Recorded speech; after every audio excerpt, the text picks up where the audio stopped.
여러분 안녕하십니까? CNN 매거진 굿데이 첫 소식입니다. 바른인권여성연합이 최근 개최한 세미나에서 차별금지법 제정 시에 여성 역차별 현상이 일어날 거라고 경고했습니다. 차별금지법 속 성별 정체성 등의 독소 조항이 여성 인권을 악화시키는 폐해를 낳을 수 있다는 건데요. 관련 내용을 변현준 기자가 전합니다. 지난 6월 발의 이후 재정반대 청원이 이어지는 등 끊이지 않는 차별금지법 관련 논란. 최근 개최된 한 세미나에서는 차별금지법이 여성의 인권을 악화시킬 수 있다는 의견이 제기됐습니다. 일반 국민들에 대한 역차별 문제 못지않게 여성 인권 관점에서도 여성 역차별 문제는 심각해질 것으로 보입니다. 차별금지법을 이미 시행하고 있는 외국 사례를 보면 여성의 안전권과 프라이버시권을 위협하는 여성 역차별적 모순을 수없이 목도할 수 있습니다.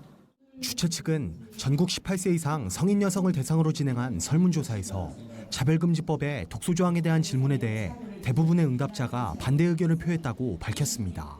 설문조사에 따르면 남성 트랜스젠더가 자신을 여성으로 인식한다는 이유로 여성 목욕탕이나 화장실 등을 사용하는 것을 어떻게 생각하냐는 질문에 89.1%의 응답자가 반대 의견을 표한 것으로 나타났습니다.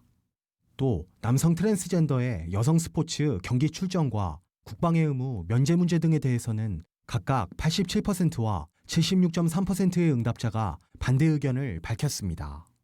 주최 측은 해당 질문들은 차별금지법이 통과된 국가들에서 실제로 벌어지고 있는 사태라고 강조했습니다. 이어 차별금지법의 독소 조항으로 인한 폐해는 외국 사례를 통해 명백히 확인할 수 있다면서 법 제정 시 심각한 여성 역차별 사태가 일어나게 될 것이라고 말했습니다. 지금 외국은 차별금지법 내지는 평등법 제정으로 인해서 심각한 폐해를 겪고 있습니다. 초등학교 여자 화장실에서 5세 여아가 트랜스젠더에게 성폭행 당하는 사건도 있었고요.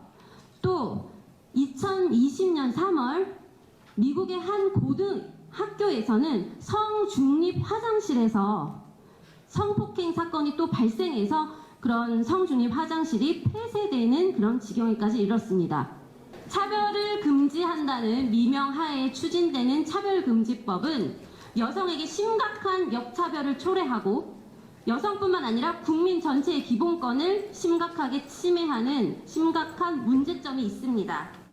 김정희 바른인권여성연합 공동대표는 정의당의 설문조사에서 국민의 88%가 차별금지법 찬성 의사를 밝힌 것은 법의 폐해를 제대로 알리지 않았기 때문이라면서 여론을 호도하는 행위라고 지적했습니다. 평등이 증가하는 것에 대해서 반대할 국민이 어디 있겠습니까? 그러나 이 차별금지법이 가지고 있는 그 숨어있는 독소 조항들 그리고 여성 역차별의 요소에 대해서 이제 성별 정체성이라는 말에 담긴 그 의미들에 대해서 그리고 그 폐해들에 대해서 인지하지 못한 상태에서 투표한 그것을 차별금지법의 전 국민의 88%가 동의한다라고 말하는 것은 매우 여론을 호도하는 것이고 이것은 거의 대국민 사기극에 가깝다라고 볼 수 있다고 생각합니다. 차별금지법의 발의 이후 끊임없이 이어지고 있는 법 제정 찬반 논쟁. 차별금지법을 통과시킨 국가들에서 심각한 부작용들이 발생하고 있는 가운데 해외 사례에 대한 충분한 검토 없이 법이 제정되는 것이 아니냐는 우려의 목소리가 높아지고 있습니다. C채널 뉴스 변현준입니다.